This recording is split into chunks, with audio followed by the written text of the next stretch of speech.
Hello everyone, once again welcome back on my YouTube channel.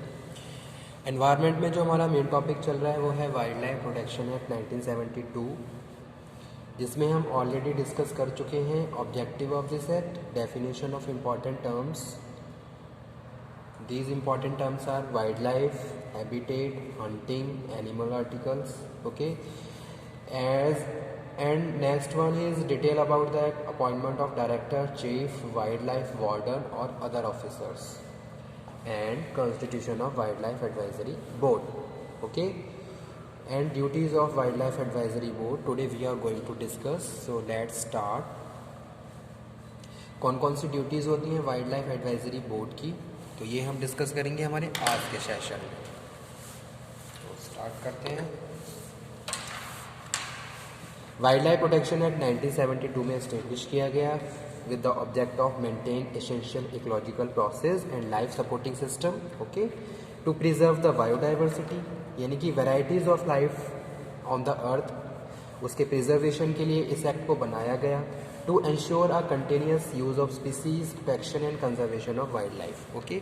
तो इन सब objective की वजह से इस एक्ट को बनाया गया है। उसके लिए कुछ बहुत सारे ऑफिसर्स को अपॉइंट किया गया है, बहुत सारे कमिटीज़ हैं, बोर्ड है, बोर्ड को कंस्टिट्यूट किया गया, वाइल्ड लाइफ एडवाइजरी बोर्ड बनाया गया और उनकी ड्यूटीज़ असाइन की गई। तो क्या क्या ड्यूटीज़ होती हैं, तो section 8, under section 8 of this act,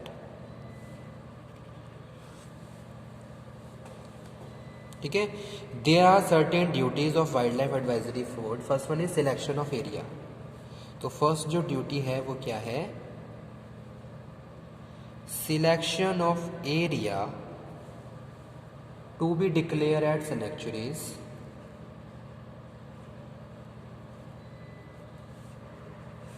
national park,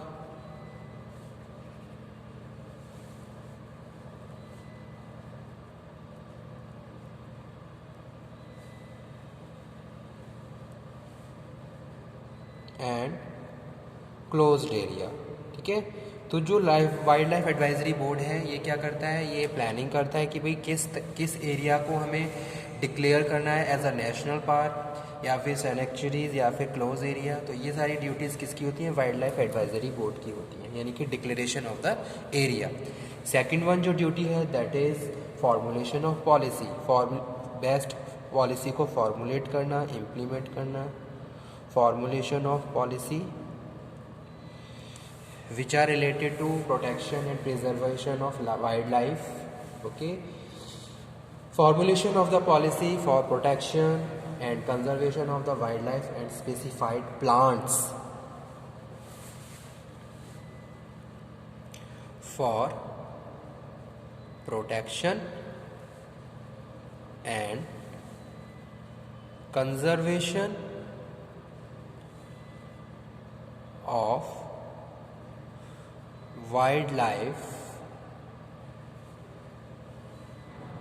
and plants. Third one है measure to be taken to harmonizing the need of the tribals and the other dwellers of the forest with the protection and conservation of wildlife, okay. तो जैसा कि हमें पता है forest में tribes भी leave करती हैं, ठीक है, और अदर ड्वेलर्स, तो उनको किस तरीके से मेंटेन किया जाए, measures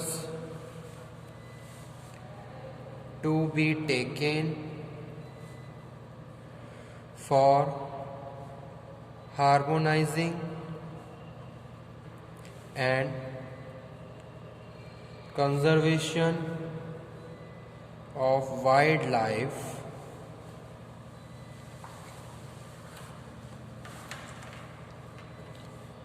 and need of tribals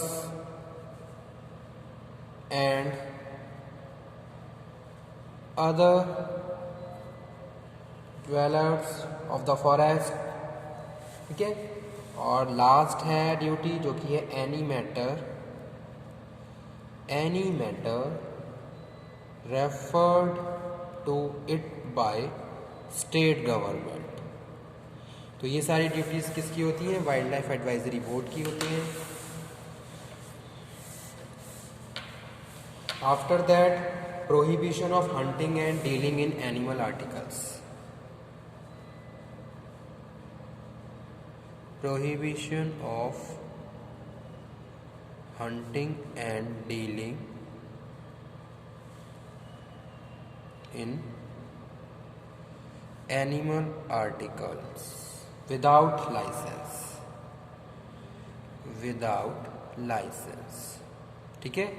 यानी कि सेक्शन 9 कवर करता है नो पर्सन शैल हंट, कोई हंट नहीं कर सकता, and wildlife expect provided under section 11 and 12। So according to section 11 hunting of wild animal is permitted in certain cases. कुछ cases में ही परमिट है, अदरवाइज वाइल्ड लाइफ प्रोटेक्शन के लिए ये हंटिंग क्या है, परमिट नहीं है।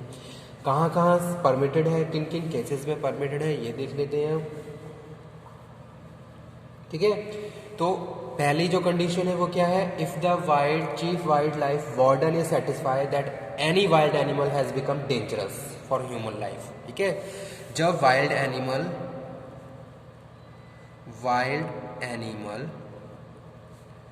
Become dangerous for human life, यानी कि ह्यूमन लाइफ के लिए कोई वाइल्ड एनिमल डेंजर बन जाता है, इज डिसेबल्ड एंड डिसीज्ड, या फिर किसी को कोई बीमारी हो जा रही है, तो in that cases he may order to writing and stating the reason thereof and permit any person to hunt such animal or cause such animal to be hunted.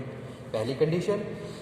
Second condition क्या है, the killing and wounding in good faith of any wild animal in self defence, ठीक है। यानी कि अगर आप अपने बचाव के लिए इस तरीके की प्रैक्टिसेस कर रहे हैं तो परमिट है। सेल्फ डिफेंस और डिफेंस एनी अदर पर्सन, किसी दूसरे को आप बचा रहे हो तो उस केस में इस तरीके को आप उसकी हंटिंग या फिर उसको किल कर सकते हैं, तो ये सेकंड कंडीशन है। थर्ड है, एनी वाइल्ड एनिमल किल्ड और bounded in defence on any person shall be government property, ठीक है। और उसके बाद है education, research and development, collection of specimen. तो इन सब पर्पस से आप क्या कर सकते हो, कुछ परमिशन दी गई है, कुछ रिलैक्सेशन दिए गए हैं according to wildlife protection act, otherwise it is prohibited of hunting and dealing of animal articles, ठीक है, विदाउट लाइसेंस। सेक्शन 9 कवर करता है इसको, ओके। उसके बाद नेक्स्ट जो टॉपिक है वो है protection of specified plant. Protection of specified plant, section 17 ए से लेके एच तक, sub section A to H, ठीक है। तो यहाँ पे हम बात कर रहे हैं, कुछ प्रोटेक्शन दिए गए हैं स्पेसिफाइड प्लांट के लिए। तो क्या क्या प्रोटेक्शन है, सबसे पहला है prohibiting picking and uprooting of specified plant, ऐसे प्लांट को पिक करना, अपरूट करना। Prohibited picking and uprooting of specified plants। Second है grant of permit special purpose, grant of permit special purpose, किसी स्पेशल पर्पस के लिए। थर्ड वन है prohibiting unlicensed cultivation of specified plant, declaration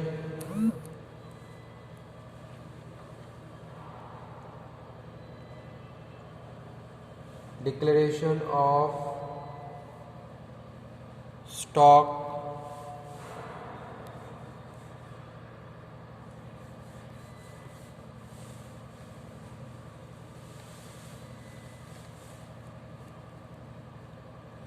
purchase of specified plant, ठीक है, आपने purchase, वहाँ पे भी क्या है, प्रोटेक्शन ऑफ स्पेसिफाइड प्लांट पे आता है, purchase of specified plant, possession of plant by license, declaring plant to be government property. तो ये सारे क्या है, फैक्टर पॉइंट्स हैं जो कंसीडर किए जाते हैं protection of specified plant. Okay,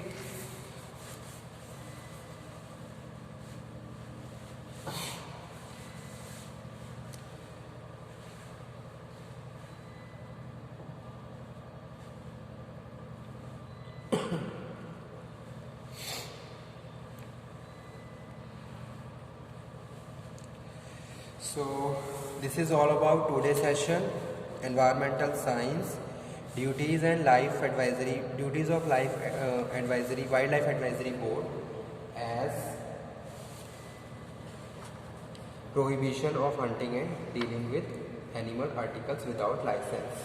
तो ये दो टॉपिक आज हमने कवर करे हैं। इसी के साथ नेक्स्ट लेक्चर में हम डिस्कस करेंगे declaration of sanctuary and restriction on entry in सैनिचुरी।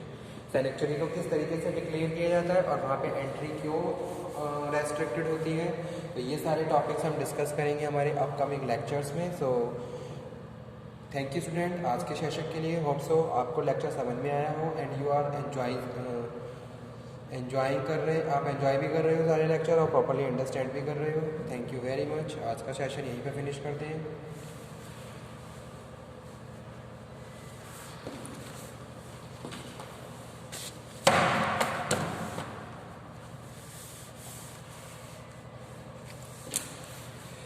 Thank you very much. इसी तरीके से आगे बढ़ते रहिए, हमेशा पढ़ते रहिए, कोई डाउट हो तो उसको डिस्कस करते रहिए और थैंक यू।